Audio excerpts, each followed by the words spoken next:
Bom, então mais uma vez um bom dia para todos nós. É uma alegria estar aqui de novo com vocês. E hoje, o estudo de hoje, como nós estamos próximos aí do Natal, né?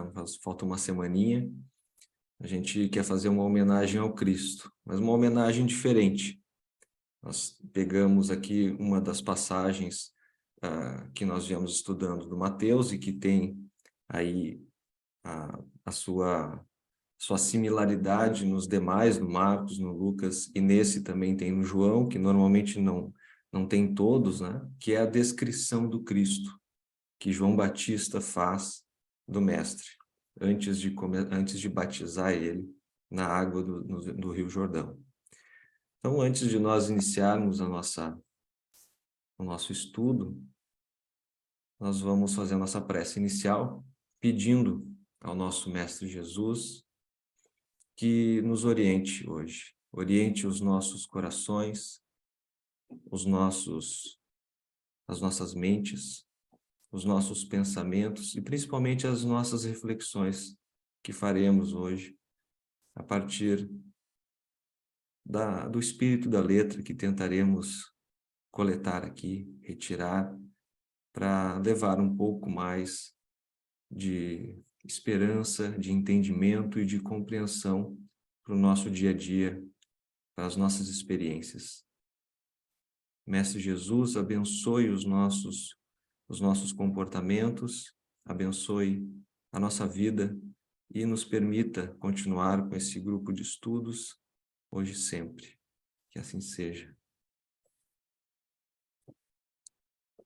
Vamos lá, então. Vamos fazer a nossa leitura da perícope, desse pequeno trecho. Eu vou ler como de costume, o trecho que está em Mateus, tá? E está no capítulo 3, dos versículos 11 a 12. E ele diz o seguinte: Eu vos mergulho na água para o arrependimento, mas o que vem depois de mim é mais forte do que eu, do qual não sou digno de carregar as sandálias. Ele vos mergulhará no Espírito Santo e no fogo. A pá está na sua mão, limpará a sua ira, recolherá seu trigo no celeiro, mas queimará a palha com fogo inextinguível.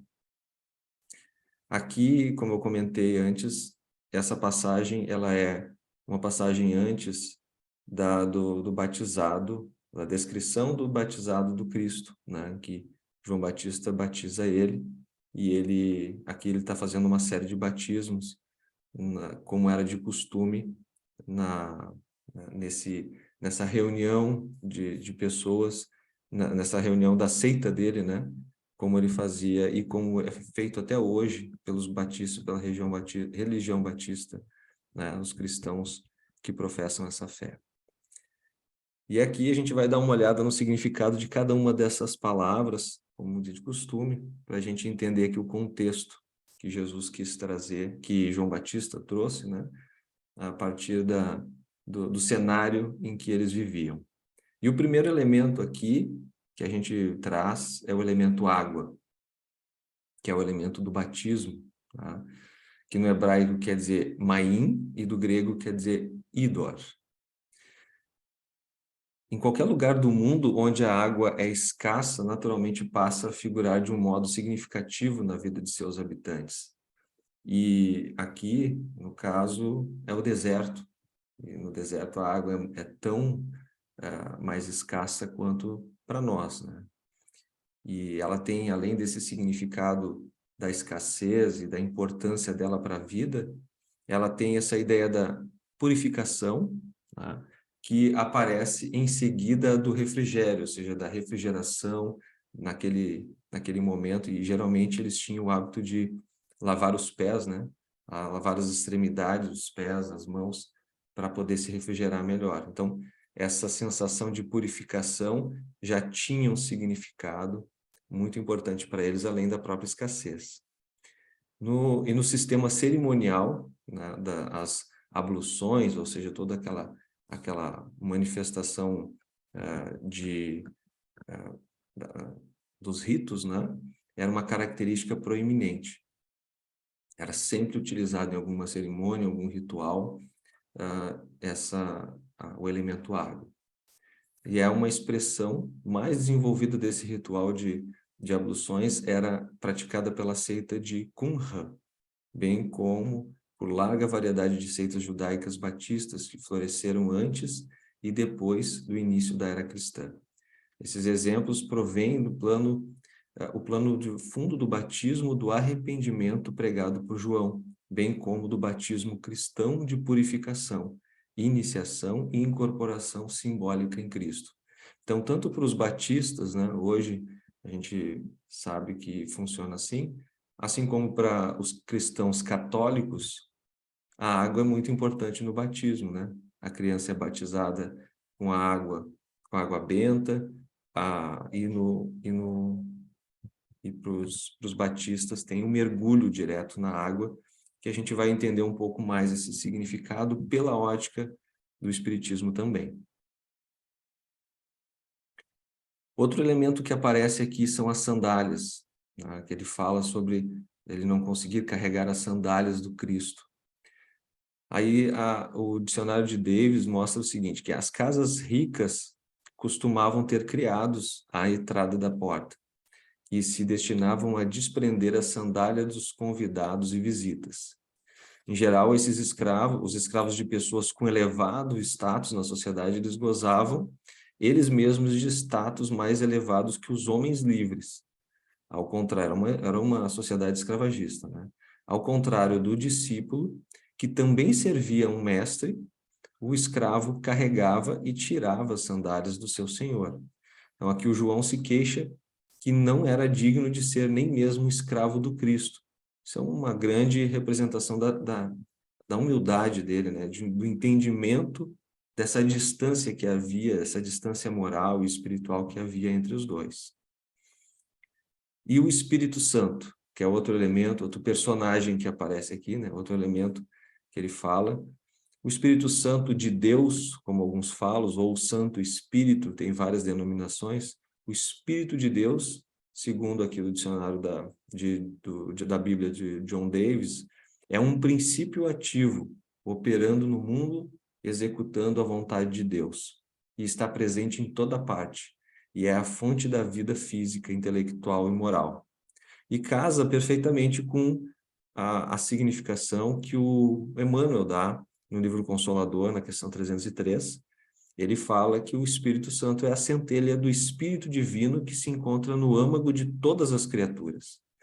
Então, todos nós temos o Espírito Santo, segundo Emmanuel, dentro de nós. Ou seja, essa representação divina agindo, essa centelha divina agindo por meio da vontade dele, na medida em que a gente vai sendo, se permitindo, né, entrar nesse fluxo abundante de misericórdia e de relação, né, através do bem, através do amor, através da justiça com Deus, essa manifestação do Espírito Santo, ou seja, dessa representação divina dentro de nós, começa a emergir.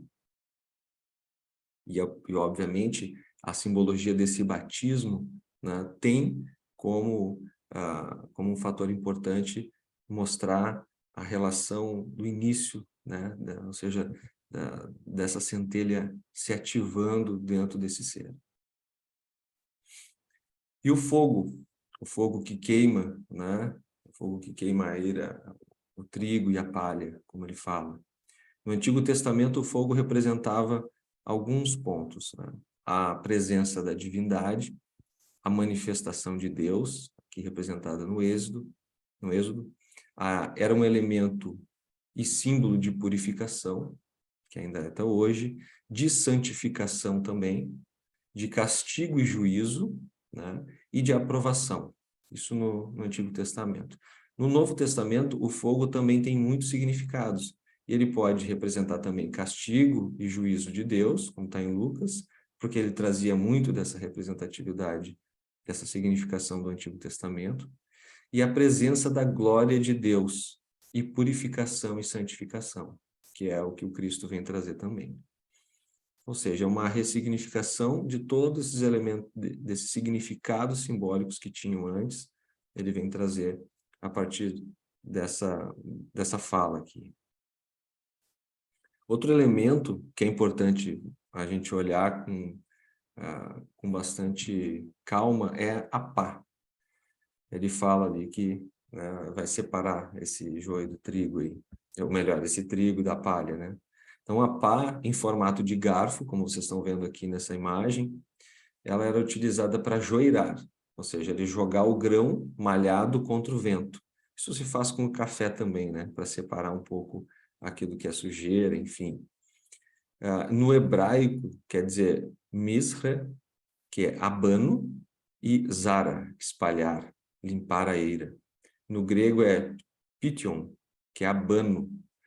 É um longo forcado, como a gente já falou ali, de madeira, usado pelos limpadores da eira para lançar o cereal ao ar a fim de que a palha seja separada do mesmo.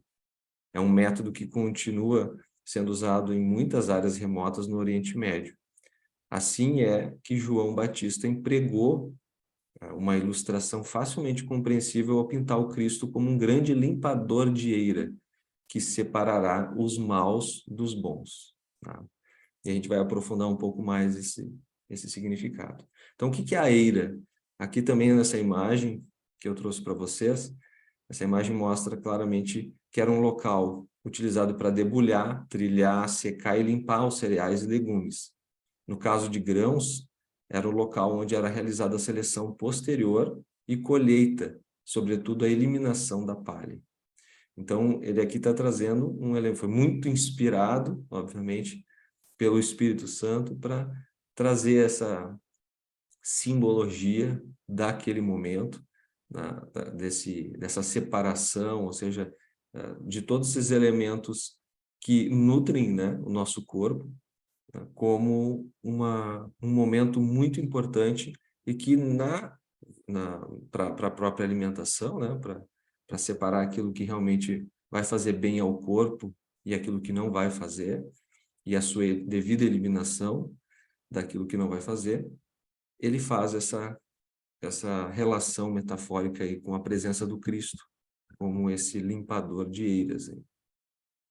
Então, era esse espaço circular aonde eles faziam essa eliminação da palha nessa colheita. O trigo e a sua palha. O trigo, muito importante para a alimentação do povo hebreu, a gente já sabe, contrasta com a palha inútil. Porque no caso, a mesma palavra grega pode significar espírito e vento, que é pneuma, né? O cenário de vento e fogo continua a partir de Mateus. Então, a utilização da eira era um processo conhecido dos judeus na Palestina, sobretudo dos camponeses.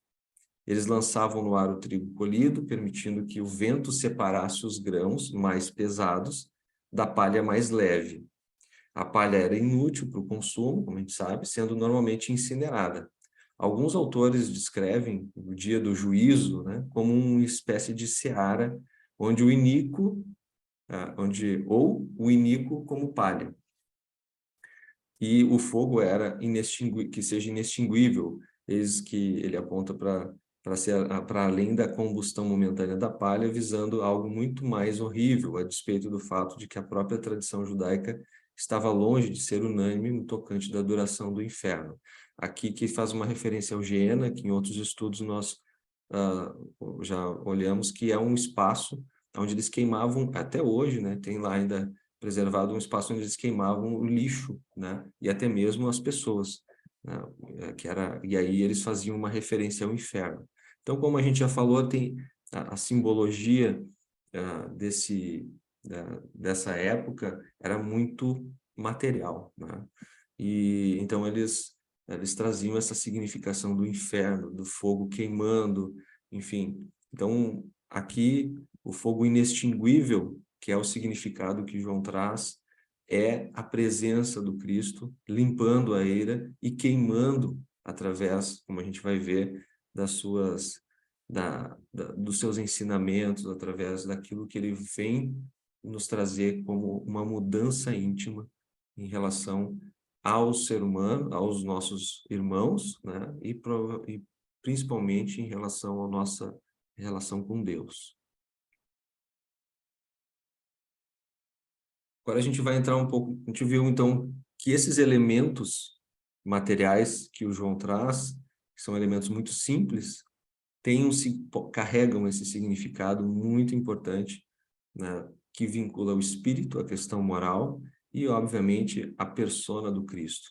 E como eu falei, essa é uma grande homenagem para o Cristo, para mostrar realmente como a gente enxerga esse grande espírito que veio nos mostrar, que veio dividir a nossa humanidade, e eu acho que esse é o grande símbolo, é um dos grandes símbolos do Natal, né, que é a renovação através da vinda dele, mas também e principalmente do que ele representa, né, do que o descreve.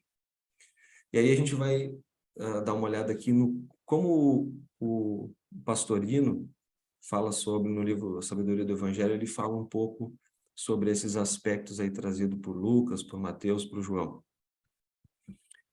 Ele diz o seguinte: Lucas esclarece a razão das explicações dadas por João. O povo aguardava ansioso o Messias para libertá-lo do jugo romano. E crescia a desconfiança a respeito de João.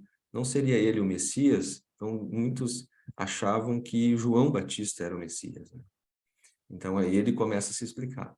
E ele se diz o percursor. Ele se diz o percursor e ele explica singelamente que a sua tarefa é apenas preceder ao Messias, preparando-lhe o caminho, mergulhar na água simbolizando a purificação, para que depois venha a reforma mental, que esse é o trabalho do Cristo. Ele, João Batista, se satisfaz com a mudança do pensamento, com a reforma mental. Então, na personalidade, isso constitui o essencial. Mais tarde, quando já no rumo certo, depois de rejeitados os erros, né, a palavra erro aqui é utilizada realmente como uma mudança de rota, como um entendimento de transformação, então poderá chegar outro para ensinar o progresso de dentro. Só depois de arrasada a velha casa pelos demolidores, poderá vir o construtor para erguer um novo prédio. Então ele era também essa simbologia de quem demolia tudo o que não é bom ao redor, para que internamente florescesse e fortalecesse essa presença da reforma através dos ensinos do Cristo. E esse outro mergulhará a individualidade de cada um de nós num Espírito Santo, nessa centelha que já existe em cada um de nós, fazendo-a sintonizar com os bons espíritos, e a fará penetrar no fogo da purificação, que lhes queimará todas as impurezas, fogo do remorso que limpa, fogo da dor que resgata, fogo dos sofrimentos que corrige, fogo das provações que tempera, fogo do amor divino que purifica.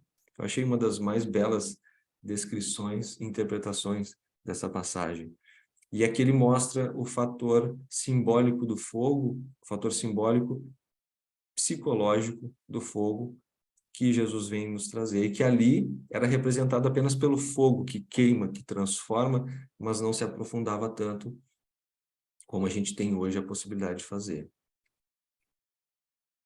E ele continua dizendo que o João mostra que o trigo, que ali representam as criaturas humanas, de boa qualidade, serão recolhidas ao celeiro, os frutos serão aproveitados, mas a palha, que representam as personalidades transitórias, os corpos físicos, que só passageiramente revestem o trigo, entre aspas, para depois serem abandonados, essa será queimada num fogo inextinguível.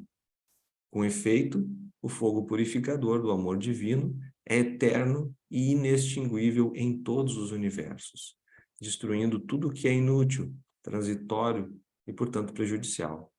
É a palha dos defeitos, dos vícios, dos maus hábitos, da vaidade e do orgulho, do personalismo, enfatuando o separador.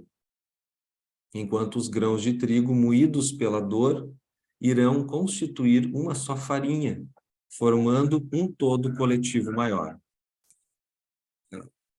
Começou um pouco de barulho aqui em cima, no vizinho, tá? Me desculpem aí.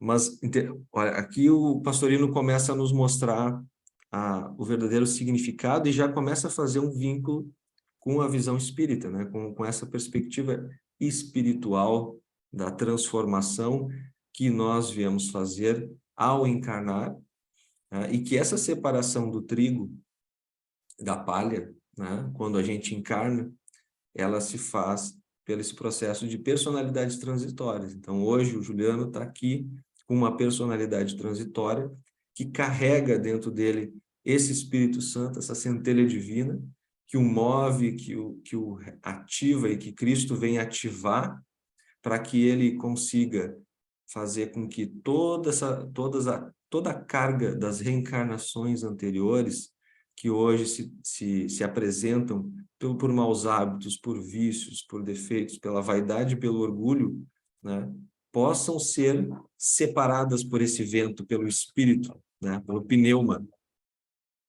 E ao separar aquilo que é palha, aquilo que é transitório, pode ser queimado, ficando nessa personalidade e nesse espírito, apenas aquilo que pode fazer e constituir de uma farinha, olha que linda essa simbologia, formando um todo que ali pode virar um pão, né? Como ele vai falar na frente.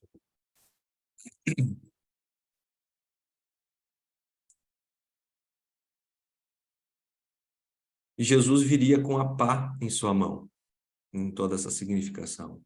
Ao celeiro divino do Cristo, recolheria os maduros, entre aspas, ao passo que os imaturos seriam lançados ao fogo inextinguível de novas encarnações expiatórias, até que atingissem pleno amadurecimento.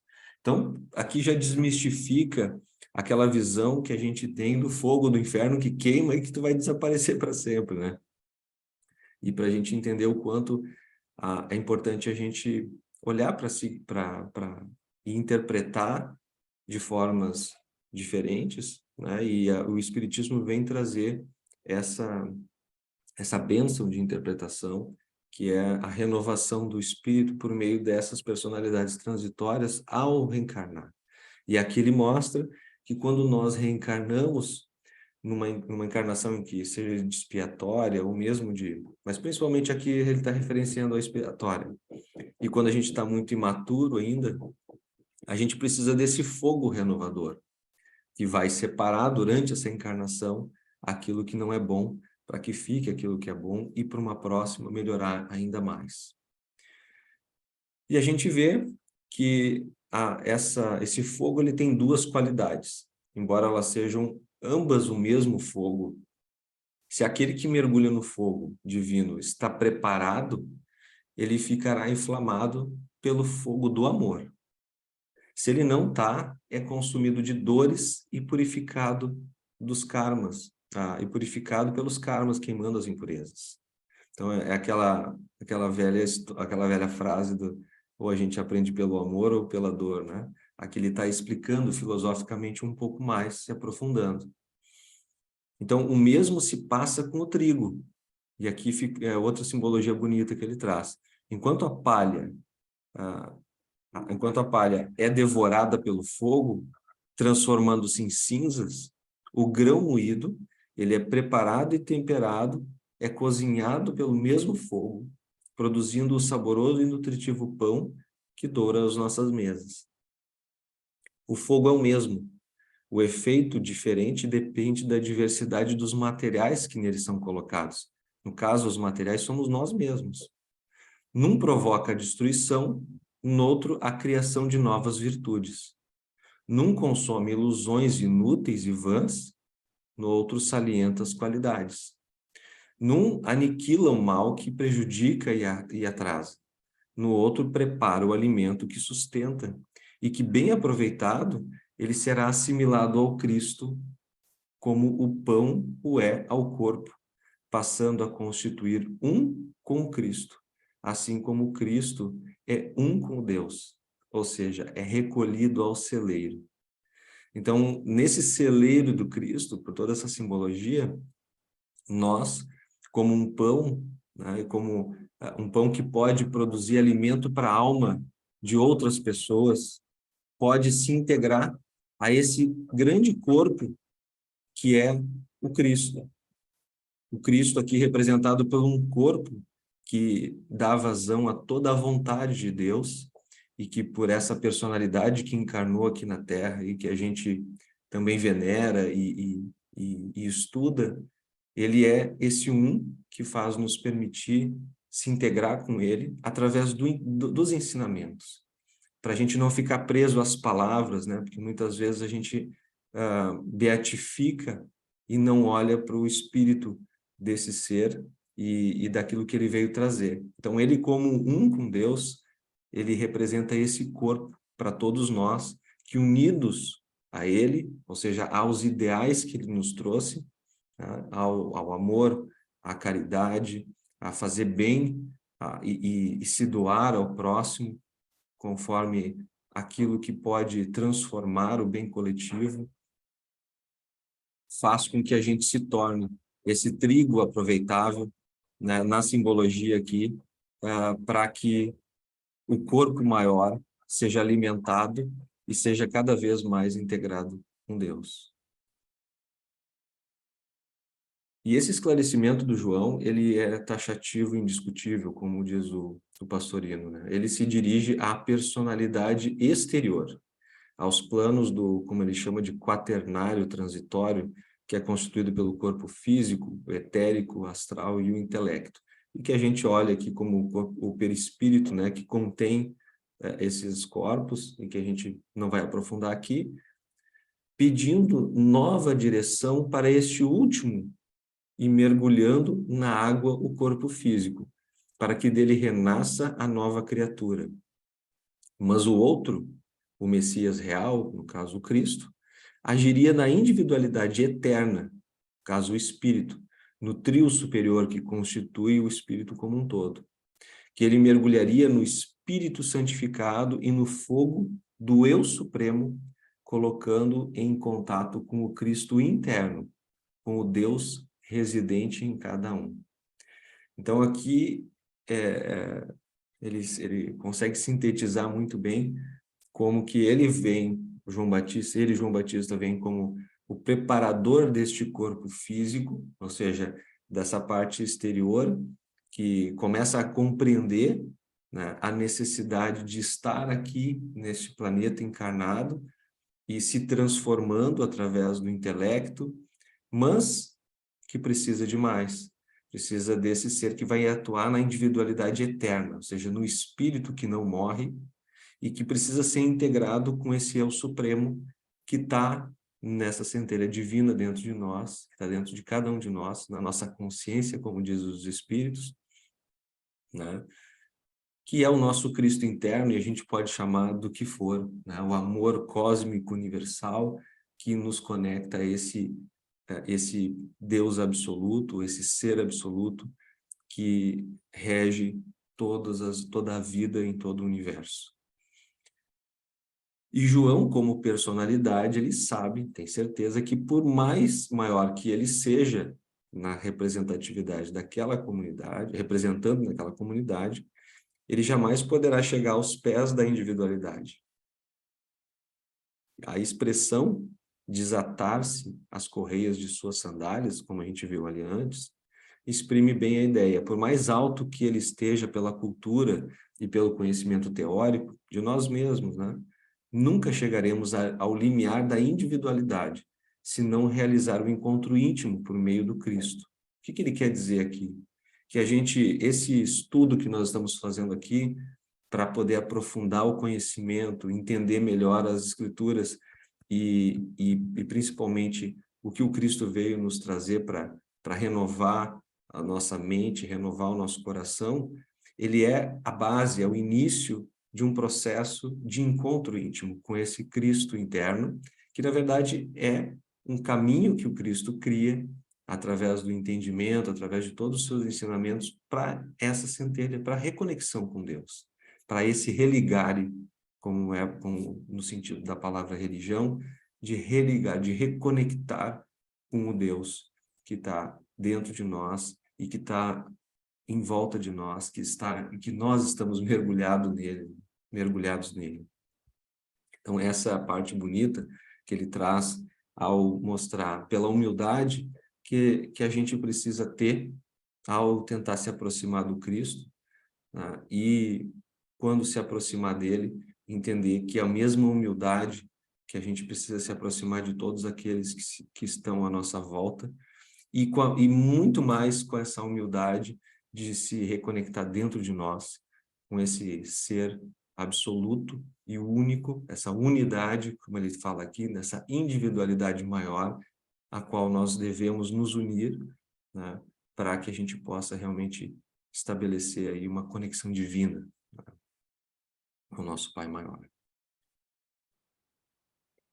E para finalizar essa reflexão, eu trago aqui um dos maiores interpretadores do Evangelho, ao meu ver, que é o Emmanuel, e ele, como não poderia ser diferente, ele traz uma interpretação dessa passagem específica, que eu vou repetir aqui.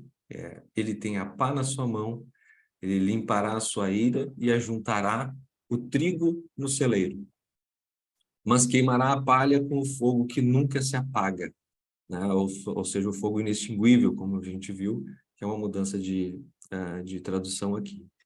Então, agora a gente já lê com outro olhar, né? Já escuta essa passagem com outra visão. E essa que eu li agora está em Lucas. E o Emmanuel diz o seguinte: apóstolos e seguidores do Cristo, desde as organizações primitivas do movimento evangélico, designaram-no através de nomes diversos.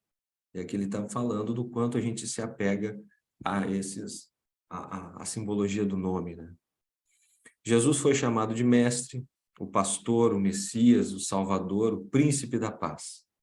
Todos esses títulos são justos e veneráveis.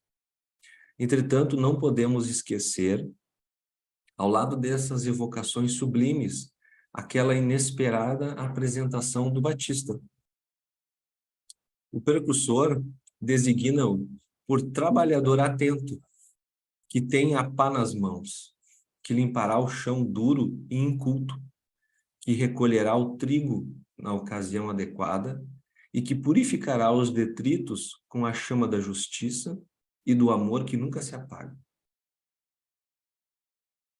Limpará o chão duro e inculto da nossa ignorância, do nosso egoísmo, da nossa vaidade, e fará com que ele seja separado para que o trigo, que é o melhor de nós, seja purificado, tirados os detritos, por meio dessa justiça e por meio do amor, que tudo purifica. Interessante notar que João não apresenta o Senhor empunhando leis, cheio de ordenações, pergaminhos. Nem se refere a ele de acordo com as velhas tradições judaicas, que aguardavam o divino mensageiro num carro de glórias magnificentes. Ele refere-se ao trabalhador abnegado e otimista. A pá rústica não descansa ao seu lado, mas permanece vigilante em suas mãos, e em seu espírito reina a esperança de limpar a terra que lhe foi confiada às salvadoras diretrizes. E aqui é importante a gente olhar, porque muitas vezes essa palavra limpar a terra, né, ou purificar, era de separar no sentido de que aqueles que ainda têm situações para melhorar, como nós, né, não são dignos de estar aqui. Muito pelo contrário, eles precisam ser renovados porque Jesus quer dignificar-nos para estarmos aqui e para alçarmos voos ainda maiores.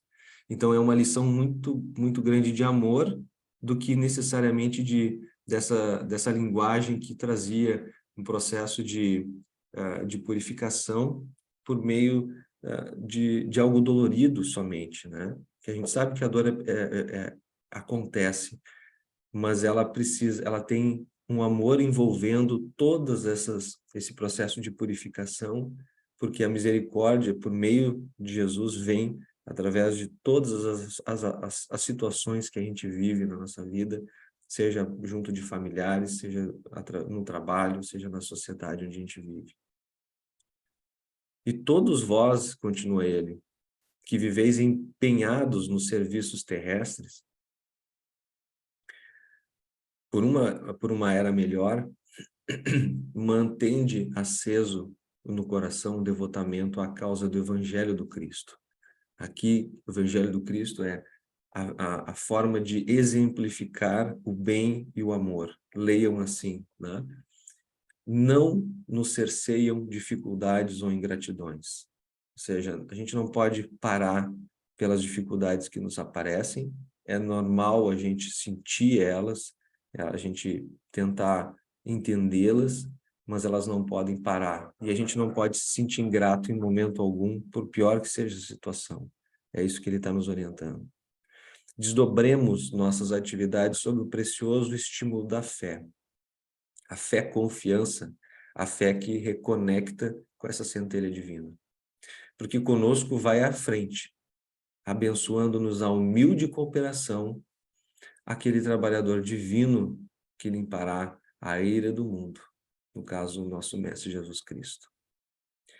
Então, é uma bela reflexão do Emmanuel, nos mostrando o significado desse ser, né, descrevendo esse ser que a gente, ali, a semana que vem, vai tentar relembrar, ou é um momento em que a gente relembra com mais força, como um ser que traz a renovação.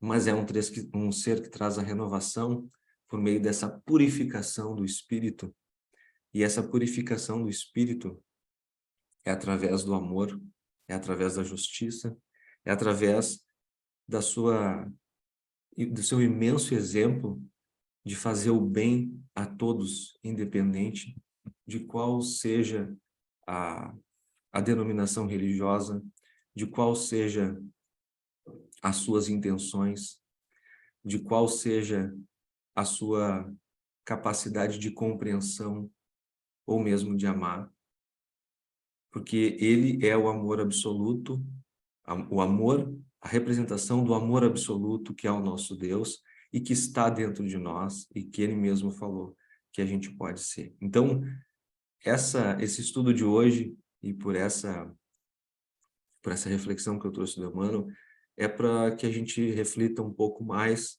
sobre esse Cristo que é um trabalhador e que ele espera de nós que sejamos também como ele, trabalhadores, mas trabalhadores dessa reforma íntima que vai trazer exemplos para onde a gente está, para onde a gente vive, além da nossa fala, mas através do que o nosso corpo, do nosso comportamento fala, e isso ser o verdadeiro Natal em todos os dias da nossa vida, em todos os dias em que a gente esteja exercitando, nós estamos aqui exercitando, esse poder divino que está dentro de nós, através do bem e do amor que ele veio nos ensinar e nos estimular a, a viver, sempre. É isso, meus amados. Essas eram as reflexões, ou melhor, essa é a reflexão que eu quis trazer, para que a gente possa refletir ainda mais e ver aí o que vocês entendem, se faz sentido para vocês essa passagem.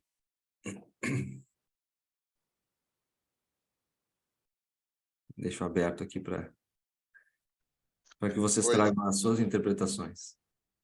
oi, Oi, Vitor, oi. pode falar. É aquele, é aquela coisa, né? Todos os estudos refletem a nós mesmos, né? A nossa reforma íntima, né? O que nós temos que fazer. No momento que todo mundo tiver aquele amor, aquela coisa, vamos citar o planeta Terra, né? Que é um planeta que está sem prova. No momento que todo mundo aprender que amar o próximo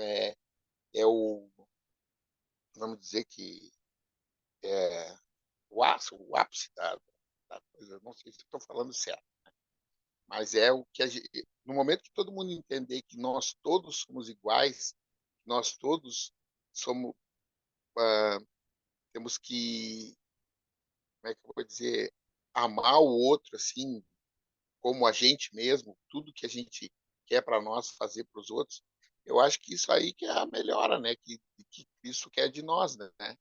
Nos ajudar uns aos outros, né? E, e tudo volta, tudo sempre para nós, né? Para o que a gente verdadeiramente tem força de fazer, é nos mudar, né?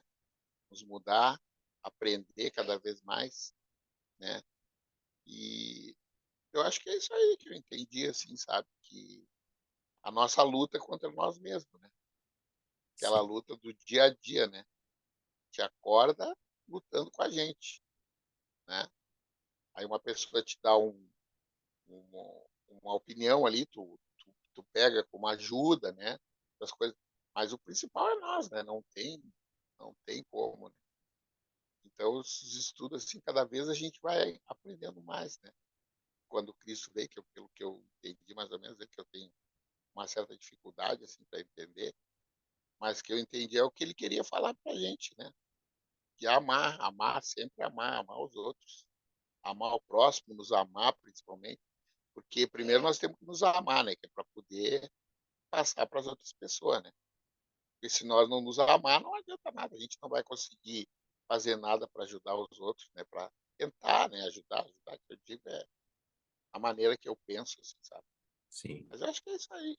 Acho que é essa coisa que eu entendo aí. Então a gente tem que procurar sempre mudar e se ajudar, se reformar, né? Faz uma coisa errada aqui, uma coisa ali, vai refletir, vai pensar o que a gente fez de errado para melhorar, né? E é a luta de sempre. É É isso aí. isso aí que eu entendi mais ou menos. Obrigado, Legal. obrigado por ter me ouvido. Obrigado por contribuir, Vitor. Obrigado. Oi, Juliana. Só vou complementar Nossa, um pouquinho, porque hoje eu não estou muito bem, daí eu não vou conseguir falar muito como eu falo. fica à vontade. Eu acho que é um trabalho constante, né? Que nem estava falando ali agora no final ali do Emmanuel. Eu pego sempre um pouco do resumo daquilo que eu estou entendendo durante todo o estudo, né? E, e a gente está trabalhando o tempo todo com nós mesmos e com todas as pessoas que estão ao nosso redor, né? Porque contigo mesmo, é que nem o Vitor falou, é a principal trabalho, né? Para nós melhorar e evoluir, ser humildes. E Jesus esteve na Terra nos mostrando que é possível, né? Fazer isso.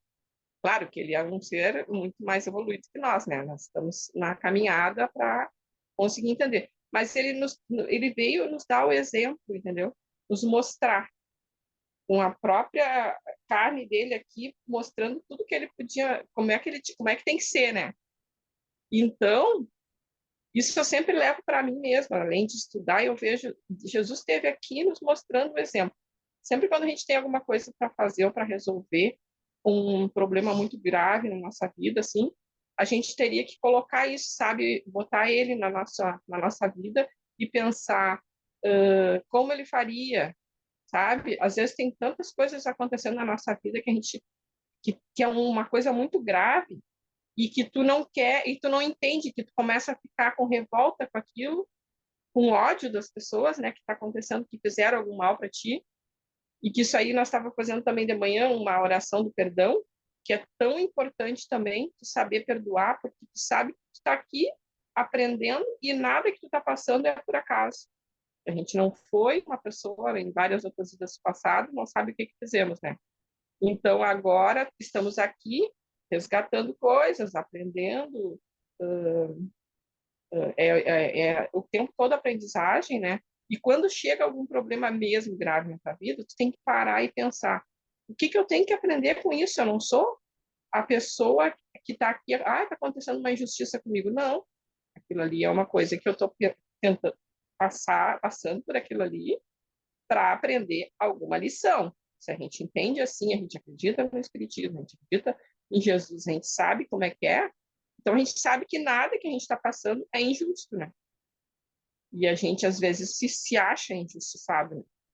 se acha injustiçado. Ah, por que está acontecendo isso comigo? Mas daí a gente tem que parar, refletir. O que eu tenho que entender? Nessa vida eu nunca fiz nada, por que está acontecendo comigo? Mas a gente sabe que existiam outras vidas e que a gente não sabe o que a gente foi. E graças a Deus que a gente não sabe, né? Senão a gente não conseguiria seguir daqui para frente, eu acho. A gente ficaria até numa depressão tal, por isso que Deus nos deu esse esquecimento quando a gente reencarna, né? Sim. Que vai ser muito bom para a gente recomeçar daqui para frente e não ficar voltando para o passado. Daí a gente não teria força para seguir, né? Eu acho. Por isso que tem tudo isso. E é isso aí, gente. Eu acho que a gente está sempre aprendendo, junto com os que estão do nosso lado, que estão passando junto, e temos que estar sempre no trabalho, né? Trabalhar o tempo todo com nós mesmos, na nossa reforma íntima, que é o mais importante, e tentando, com a nossa reforma, a gente consegue ajudar até os nossos ao redor, porque eles conseguem ver também quando eles não estão enxergando alguma coisa, pelo teu exemplo, assim como nós vimos o exemplo de Jesus, né? Perfeito, perfeito, É isso. perfeito. Obrigada, Juliana. Eu que agradeço a tua contribuição, do Vitor, assim, complementando, trazendo esse aspecto da dor, como tu falou, dos problemas, eles são o fogo, né, que a gente acabou de ver, É, queimando as palhas. Então, exatamente. geralmente nos traz essa indignação, dessa, o quanto a gente acha que é injustiça, né? E aí eu gosto, Uhum. eu já falei aqui, mas eu gosto sempre de repetir, o Emmanuel fala, tem uma frase muito boa que ele diz assim, que existe muita injustiça nesse mundo, né? Mas poucos injustiçados. E Uhum. aí, ou nenhum injustiçado, no sentido de que tudo que nos acontece é para nossa transformação, né? E por Exato. alguma razão que a gente desconhece e que o Espiritismo vem nos dar sinais de entendimento do porquê que aquilo precisa acontecer, seja até para nos renovar ou para nos privar de problemas piores, né? Muitas vezes uma desencarnação ou uma doença maior nos ajuda a não continuar cometendo coisas piores porque não conseguimos mais queimar aquele trigo que ainda temos, aquela palha que ainda temos. Ou seja, não tem mais o que Uhum. separar porque a individualidade, nesse momento, essa personalidade não consegue mais. Então, muitas vezes acontece da pessoa separada, literalmente, por uma doença, por uma situação, ou mesmo pela própria desencarnação, para não continuar cometendo mais endividamentos contra si próprio, para Uhum. possíveis e futuras injustiças, entre aspas, acontecerem, mais revolta, mais revoltado o espírito ficar. Então, Exato. esse ciclo de revolta, que é o que o Cristo vem queimar, né? Quer queimar através do entendimento, do amor, que não precisa ser apenas pela dor, e não precisa ser só pela dor. É a gente que escolhe isso. É.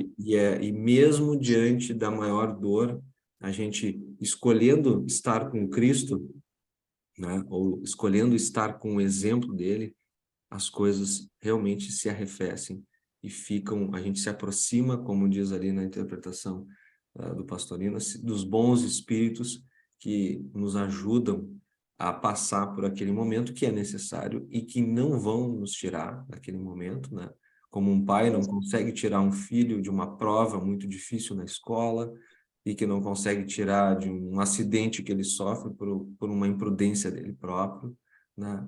Assim é os bons espíritos que se aproximam quando a gente diminui ou tenta afastar completamente a revolta dos nossos corações, que é uma das piores chagas, junto com o egoísmo e com a vaidade, que são as palhas que ajudam a queimar, né, e aumentar esse fogo da revolta, quando a gente ignora um momento de aprendizado na nossa vida. É. Eu sempre peço muita força, sabe? Quando eu estou passando por uma dificuldade muito grande, porque eu sei que eu tenho que passar, estou passando, tenho que entender o que está acontecendo, por que eu estou passando por aquilo, qual é a lição que eu tenho que tirar daquilo. Mas quando tu tá, às vezes tu perde um pouco da tua força, mesmo que tu esteja, sabe, vibrando no alto, mas às vezes a gente baixa a vibração e a gente não consegue. Então a gente tem que pedir aquela força para superar aquilo ali e conseguir, né? Então E eu vai, digo que a gente tem força espiritual sempre dos nossos mentores, de Deus, de todos que estão junto com a gente, né? Que a gente está na casa de João Pedro também. Então, é tudo isso que eu peço, essa força para mim e até para os meus que estão junto comigo, né? Que é da minha família. E sempre Mas, virá, é, sempre virá essa força. Pode ter certeza. Só pedir de com coração certeza. que E vem. sempre a gente recebe, é verdade. Sempre virá. Muito obrigado pela reflexão, Rosa. Eu que agradeço por ti. Alguém mais quer contribuir? Quer trazer um pouco da visão? Vocês perceberam que eu estou trazendo um conteúdo cada vez mais enxuto para a gente poder refletir na essência daquilo e ter mais tempo para nós conversarmos, né? Então, o objetivo é a gente refletir mesmo em relação ao que a gente está vivendo diante dessa passagem que a gente traz aqui do Evangelho. E essa, como eu falei já no início e continuo repetindo, é o verdadeiro significado para mim, através dessa interpretação que a gente trouxe do Natal, né? Da renovação por meio do serviço, o serviço da reforma íntima.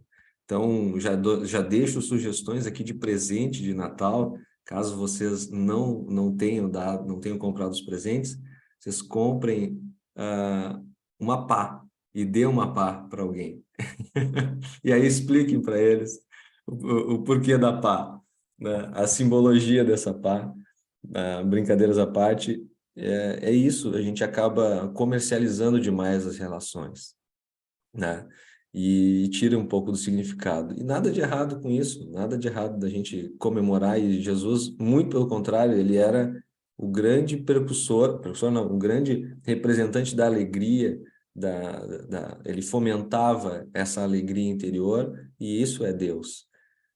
Mas ela precisa, no nosso estágio evolutivo, de mais significado, em que só os presentes, só essa troca de presente não traz o verdadeiro significado, mas ele ajuda a fortalecer as relações, mas precisa ter uma pá aí no meio, limpando, né, o nosso coração, limpando a nossa mente, para que a gente, ao invés de se encontrar nesses encontros de família, acabar brigando, né, acabar se renovando e se fortalecendo, porque muitas vezes a gente olha muito mais para as dissensões, pelas diferenças, e acaba esquecendo do Cristo nos nossos corações, né?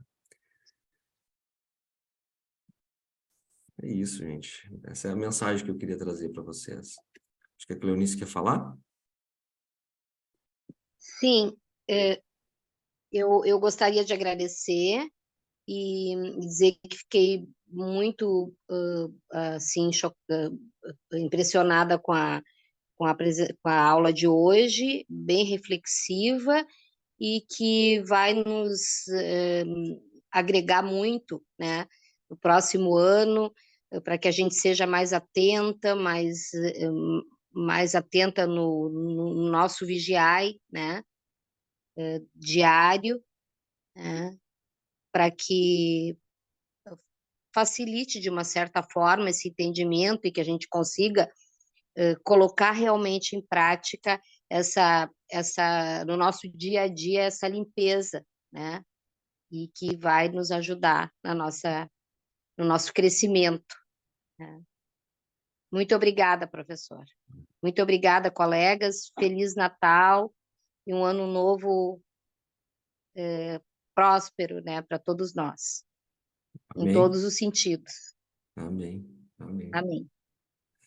E nós, como tu bem lembrou, Clarice, nós já estamos num estágio de maturidade e a gente não cabe mais a ingenuidade de olhar para esse momento de renovação do Natal apenas pela ótica do brilho do nascimento do Cristo, né? Como a gente tenta somente criar uma exaltação, mas ele muito pelo contrário, ele quer trazer esse trabalho interior, né? O maior presente dele é esse trabalho interior. Então, a gente renovar nossa maturidade espiritual por meio desse trabalho interno. Obrigado pela tua reflexão. Eu que agradeço. Muito obrigada. Obrigado. Então é isso, a gente. Se ninguém Ô, mais. Juliano, Oi, pode Juliano, falar. eu queria falar mais alguma coisinha aqui. É que eu sinto, assim, quando está chegando o Natal, que a Terra mesmo já fica com uma vibração melhor. As pessoas começam a entrar nessa vibração de Jesus. Mesmo que pensem em presentes, em tal, mas tá aquela coisa no ar, nas lojas, todo mundo falando, cantando aquelas musiquinhas de Natal, né? Mesmo que não esteja tão simbolizando Jesus ali, mas as pessoas já entram naquele clima que tu sente nas casas, todo mundo se confraterniza, todo mundo fica junto uns com a família, né? Toda a família se reúne. É um momento de confraternização, de amor, de juntar a família, sabe? Eu sinto muito isso. Aqui em casa, a gente faz assim, ó, a gente espera a meia-noite e naquele momento a gente lê o Evangelho, a gente fala em Jesus, a gente pensa nele, a gente comenta sobre ele naquele momento da entrada, sabe? Claro que é um dia simbolizando, né? Mas é que aqui na Terra a gente simboliza e representa aquilo ali realmente. Mas a gente representa desse jeito, entende? Fazendo o Evangelho, aquele momento ali, com uma água, com toda a família reunida, e abrindo o Evangelho e falando alguma coisa sobre ele, né? Porque a importância é dele e sobre o amor, muito importante também, sabe? Eu acho que todo mundo sente essa vibração perto do Natal, né? Sem dúvida. Muito obrigada por tudo que nos deu todo esse ano e agora no final ainda sobre Jesus, que é o mais importante também para a gente pegar, levar como exemplo na nossa vida e fazer a nossa reforma. Legal. Tá? Um bom Natal para todos nós, Assim com muito seja. amor, com muita confraternização com a família. A todos nós. Obrigado pela contribuição. Eu que agradeço. Para mim é um presente poder estar aqui com vocês. E não é uma coisa simples o que eu estou falando. É realmente de coração, né? Eu me sinto muito feliz de poder estar aqui contribuindo com essa reforma íntima de cada um de nós, né? E o trabalho maior é do Cristo, não é nosso. A gente é um meio para esse processo, né? E é esse meio, nesse meio, que eu quero viver essas trocas com vocês. Essa é a parte mais rica. Então, para mim, aqui eu já ganhei o meu presente do ano. Já estou aqui renovado cada vez mais com vocês.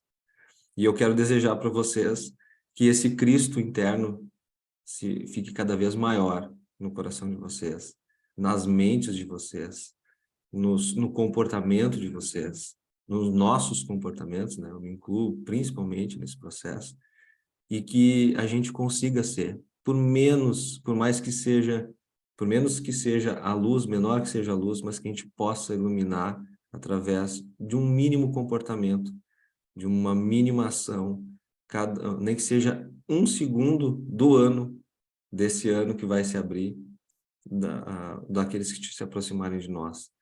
Isso é sobre isso a vida, é sobre isso, né? Então, é isso que eu desejo para vocês, e que o ano novo seja de construção, de reforma cada vez maior, para que a gente construa esse reino de Deus aí, que o nosso mestre veio nos trazer. Que assim seja. Tudo de bom para vocês todos, um ótimo Natal para todos. Muito obrigada por te estar aqui com nós, né? Nos mostrando também esse estudo maravilhoso. Obrigado, gente. Obrigado, Andréia. Obrigado, Vitor. Obrigado, Rosa. Obrigado, Iracema. Obrigado, Cleonice. Um ótimo final de semana aí. Boas festas para vocês, tá? Tudo de bom para nós todos. Tudo bem. Beijo. A paz do nosso Pai esteja conosco.